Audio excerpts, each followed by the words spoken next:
Hello and welcome to Samuel's Fortress. I'm your host Kirill, and today's video is going to be part one of a multi-part series on the life of Georgi Rakovski, the father of the Bulgarian Revolution. Now, our story begins in the late 18th, early 19th century in Bulgaria in the Ottoman Empire. Now, during this time, the Ottoman Empire is going through a visible decline. There are a lot of revolutionary and nationalist forces which are growing among the local Balkan population within the Ottoman Empire. For example, in 1762, the famous Bulgarian saint Paisius of Hilandar, who was born in the town of Bansko, publishes his book on the Slavic Bulgarian history, and thereby begins the Bulgarian national revival. Also, by the early 19th century, we see the Serbs and the Greeks launching their own uprisings against the Ottoman Empire. So this is a very turbulent time which Rakovski is born into. He's actually born in the town of Kotel in Bulgaria in 1821, the same year that the Greek Revolution or the Greek War of Independence against the Ottoman Empire is launched. Now, just to be clear, Georgi Rakovski wasn't actually Georgi Rakovski's birth name. He was born Sabi Stoikov Popovich. The surname Rakovski actually comes from the village of Rakovo nearby Kotel, where Rakovski's family originally comes from. Now, in this town of Kotel, where Rakovski is born and where he's raised, the majority of the population is made up of peasants, and this Bulgarian peasantry is mainly engaged in the occupation of sheep breeding. Now, aside from the peasantry, there's also other classes of Bulgarian society. In fact, Bulgarian society as a whole throughout this time is quite divided based on class. Now, the wealthiest class is known as the Chorbaji, and these Chorbaji are engaged mainly, as far as Kotel specifically, in kind of large-scale cattle dealing, and they become extremely wealthy doing this. Now, in addition to being involved in the livestock trade, a lot of these Chorbaji are also engaged in money lending and tax collecting on behalf of the Ottoman Empire. And due to the privileges they enjoy under the Ottoman Empire, they're very loyal to the system and are often at odds with the peasantry. Now, there's also another class kind of between the peasantry and the Chorbaji. We can kind of think of it as the middle class, or kind of the petite bourgeois, if you will, of Bulgarian society. And these are mainly small-scale traders, craftsmen, etc. And it was part of this class that Rakovski found himself. His family was part of this kind of middle class, this petite bourgeois, as we stated, and his father, Stoiko Popovich, was a tailor within Kotel. However, due to his kind of industrious spirit, he kind of grew out of this middle class and became very wealthy himself, and the Rakovski family became, or the Popovich family technically, became very wealthy, although his father, as we will see as we go through this video, was always hostile to the Chorbaji, even though he kind of became one, or at least became part of that class. He was always hostile to the Chorbaji because he disliked how the Chorbaji treated the peasantry, the way they exploited and tax farmed the peasantry. So, as we'll see, there's a lot of tension there between the Popovich family and the other wealthy Bulgarians in Kotel. But nevertheless, that's kind of how Bulgarian society is structured at this time. Mainly peasantry with a small middle class and then an even smaller bourgeois Chorbagia class.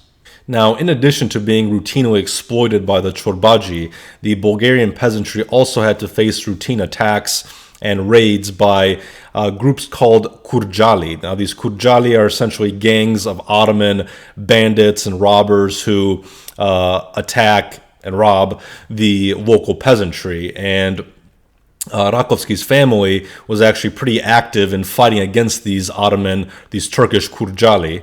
For example, Rakovski's uncles, Dacho and Mate, often led local men in resistance against the Kurjali and often successfully managed to defeat them. Rakovski's family was also pretty active in a lot of the revolutionary activity against the Ottoman Empire during the early 19th century. For example, you had Rakovski's uncle Minko, who fought alongside Tudor Vladimirescu in the Wallachian uprising of 1821.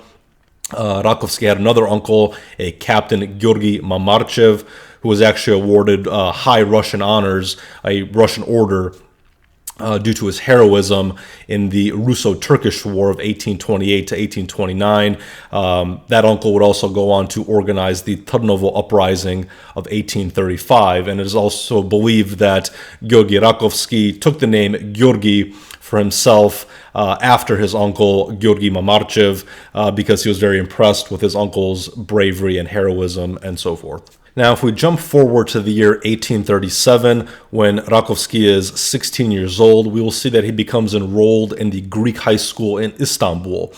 Prior to that, Rakovski was a student, and he studied under the famous Bulgarian Hellenist Raino Popovic, but at the age of 16, his father manages to send him to the Greek high school in Istanbul, which is a school that only the very wealthiest Bulgarians can afford to send their children there. And as we stated, Rakovski does come from a wealthy Bulgarian family. While Rakovski was in Istanbul studying at this Greek high school, he actually took on a Greek name. He was known as Sava Stefanidis and actually managed to master the Greek language while studying there. In addition to kind of learning modern Greek, he also learns ancient Greek as well as other languages such as Latin, French, Arabic, and Persian. So he had a very extensive study of various different languages, but he also received a very well-rounded classical education as well. Now, while he was there, he began to show a very strong sense of Bulgarian patriotism and often criticized the treatment of the Bulgarians by the Greek clergy. And in fact, during this time, he began agitating for a separate Bulgarian church. I will now be quoting a biography of Georgi Rakovski written by Veselin Traikov in this regard, and in fact, I will be referencing this work throughout the video. Long before the struggle of the Bulgarians for church independence had flared up, heated discussions were taking place in the Istanbul high school between Greek and Bulgarian students. Rakovski played an important role in these debates, for he extolled the past of the Bulgarian people and their valuable characteristics. A frequent subject of their talks and discussions was the situation in Bulgaria. What the young patriot felt and thought at the time can be seen in his letters to his beloved teacher, Raino Popovic. For example, they commented on the Greek clergy at the time, which, in the words of Rakovski, milks our poor Bulgarians. Moreover, the future outstanding revolutionary was wholeheartedly inspired by thoughts of our once wonderful and glorious nation. It was right there at the Greek school, in an entirely Greek environment, that Rakovski manifested his patriotism. He was among the first to take part in the struggle for Bulgarian enlightenment. In fact, while he was in Istanbul, Rakovski begins working with Bishop Ilarion Makariopolsky, one of the leaders of the Bulgarian Exarchist movement.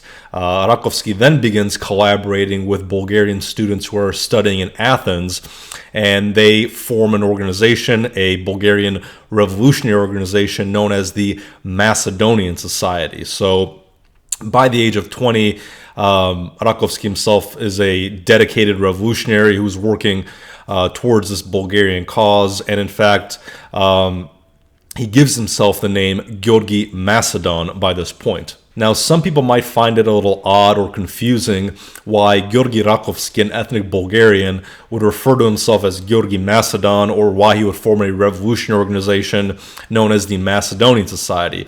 The reason why this is not strange for the time period in which Georgi Rakovski is alive is because the modern Macedonian ethnic identity as it exists today was not present during the early mid-19th century. The ethnic Macedonian identity is an outgrowth of the Bulgarian identity and really starts to take shape in the late 19th and really into the early 20th century. So at that time period, the majority population in the region of Macedonia, which was under Ottoman control, is ethnically Bulgarian. So there's no distinction at that time between a Macedonian and a Bulgarian. The Slavic population of Macedonia considers themselves ethnically Bulgarian. So that is the reason why Georgi Rakovski, a Bulgarian, had no problem referring to himself as Georgi Macedon or forming an organization known as the Macedonian Society. Now, despite his struggle against the Greek phanariates and against the Greek clergy for the creation of an independent Bulgarian Exarchate Church,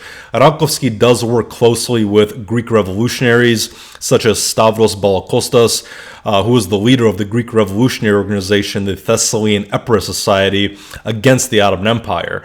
In fact, Rakovski will move to the city of Brăila in Wallachia, modern-day Romania, where he will work closely with these Greek revolutionaries in order to organize the Bulgarian emigres in Wallachia to rise up against the Ottoman Empire.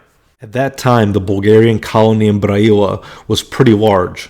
There were also many Greeks there, mainly sailors. Rakovski, who had assumed the name of Georgi Macedon, became a teacher of French, Greek, and Turkish, which is why he soon became known all over the town as the schoolmaster. His teaching post was a camouflage for his feverishly revolutionary activity. He quickly managed to organize the new movement. The pubs and coffee houses on the outskirts of the town were the campaign sites. The young, ardent revolutionary counted on the poor emigrants, craftsmen, petty clerks, sailors, fishermen, stevedores, coffeehouse keepers, innkeepers, market gardeners, and servants. Their aim was to organize a big armed band, which would cross the Danube and rouse the people into a mass uprising against the oppressor. Their plan envisaged the arrival of about 1,000 to 2,000 armed Bulgarians from Bessarabia and Galatz, where they were to join the other groups of Bulgarians, who were to come from various towns in Moldova. From Galatz, they were to quickly set out for Brăila, where they would cross the Danube. The plotters did not think of shedding blood. With their impressive numbers, they wanted to induce the Romanian authorities to grant them free passage to the south, where they planned to convince their fellow countrymen to rise up in arms en masse. However, their plot was prematurely discovered. On the evening of February 10, 1842, the authorities went to arrest Rakovski and the other leaders. A skirmish ensued, during which the plotters killed a Romanian officer in self-defense. The authorities arrested 15 of the plotters, but Georgi Macedon Rakovski, Stavros Balakostas, and another of the leaders, Captain Spiru, were not tracked down. Rakovski went into hiding, but having discovered that innocent people had been arrested, he decided to give himself up in order to save them. Now, after he surrendered himself, he was sent to Bucharest for interrogation, and he was ultimately sentenced to death. However, luckily for Rakovski, his sentence was commuted from death to temporary exile. One circumstance, however, saved the life of the great Bulgarian revolutionary. According to the regime of capitulations, foreign subjects in the Ottoman Empire and its vassal countries, Wallachia being one of them, could only be punished in those countries who they were subjects of. At the time, Rakovski possessed a Greek passport, so he had to be delivered to Greek authorities for the execution of his sentence. After long discussions on Rakovski's verdict between the Greek diplomatic agencies in Bucharest, Istanbul, and Athens, it was finally ruled that Rakovski should be saved by being sent somewhere far away. That was done on August 3, 1842, when he was put aboard a Greek ship sent via Istanbul to Marseille. The young revolutionary learned to know the free life of France in the big French Mediterranean port town. He realized how important it was for the progress of the nation to be independent. Now, as it turned out, Georgi Rakovski only spent 1 year in exile before making his way back to Kotel, Bulgaria. However, during the time he was gone, the Chorbaji in Kotel were ruthlessly exploiting the Bulgarian peasantry through excessive taxation. Once he returns, Georgi and his father Stoico begin to organize the Bulgarian peasants against the Chorbaji. Now, as you can imagine, the Chorbaji are not very pleased with this, so they actually write a very slanderous report to the Ottoman officials, smearing Georgi and his father. The events that followed were described by Rakovski himself in a manuscript preserved to this day. Rakovski was arrested and sent to the Rusei prison. He spent 18 days there, and when he was brought out to be sent to Istanbul, he also saw his father in chains. Both father and son reached Istanbul on horseback in midwinter, where they were jailed in one of the most terrible dungeons. They had to wait for 6 months before they were brought to trial. After long interrogations, they were found not guilty. Nevertheless, they were not set free due to interference of the Greek phanariate clergy. Father and son were sentenced to 7 years of penal servitude. Long years of suffering began for them. the innocent prisoners, held by their friends in Kotel, made many requests to be set free. At last, after 3 years of imprisonment, their request was granted. In the meantime, the whole of Stoico Popovich's property had dwindled to nothing. The new Grand Vizier, Rashid Mustafa, issued an order for the release of the father, and a little later, of the son, in the beginning of 1847. For nearly 3.5 years, Rakovski had experienced the horrors of the Ottoman dungeons. He was financially ruined. Now, after his release from prison, Georgi used his Ottoman connections to gain work as a lawyer, and this way he regained a lot of his former wealth and then became involved in various different businesses. For example, he was involved in the building and construction of flour mills. However, his father, Stoico, really kind of withdrew from life and became very depressed after prison, and in fact he died very shortly after his release due to the kind of depression and the physical decline he suffered. Despite all this, however, it was during this time, in the years immediately following the two men's release from prison, that the struggle for the Bulgarian Exarchate Church really made a lot of its first gains. For example, the Sultan allowed the building of a Bulgarian church in Istanbul and then formally recognized a separate Bulgarian nation. During all these years, the effort of the Bulgarian people to gain an independent church had intensified. Rakovski was among the frontrunners in the struggle for church independence. After numerous requests, on October 9, 1848, a firman was issued, according to which the Bulgarians were allowed to build a church of their own in Istanbul. Rakovski's joy had no end. It was the first time that an Ottoman document contained the words Bulgar Millet, Bulgarian people, instead of Rum Millet, Greek people. Now, it's during this time period that the Russian Empire is attempting to exploit a lot of the weaknesses of this declining Ottoman Empire, and as we've discussed in previous videos, one of the things the Russians are doing is assisting the Balkan Slavs in forming separate nation states within the Ottoman realm, such as a Bulgarian state, a Serbian state, in order to weaken the Ottoman Empire, and then anticipating that these new Slavic states within the Balkans will be loyal to the Russian Empire and thereby increase Russia's influence in the region.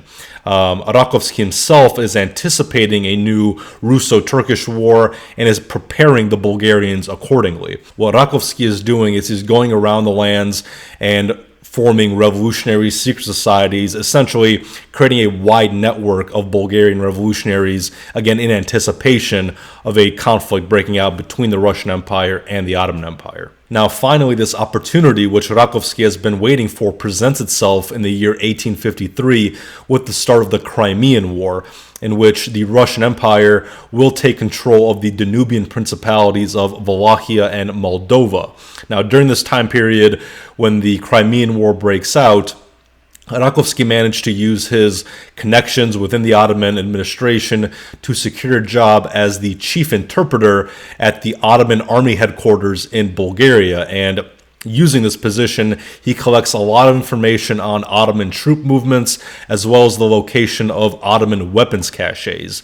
Basically, the goal here is that the Bulgarian revolutionaries will rise up, they will seize a lot of this Ottoman weaponry, and they will use armed Bulgarian detachments to take the passes within the Balkan mountains and thereby severing the Turkish lines between Istanbul and the Danubian principalities. Now, in order to assist the Bulgarians with their uprising, Rakovski actually reaches out to some of his Greek colleagues in these Greek revolutionary secret organizations for assistance. He even reaches out to members of the Serbian administration within the Serbian state itself for assistance in the uprising. However, while these preparations and these plans are ongoing, Rakovski will be betrayed and the plot will be discovered before it can be executed. The secret society was discovered at the height of its activities.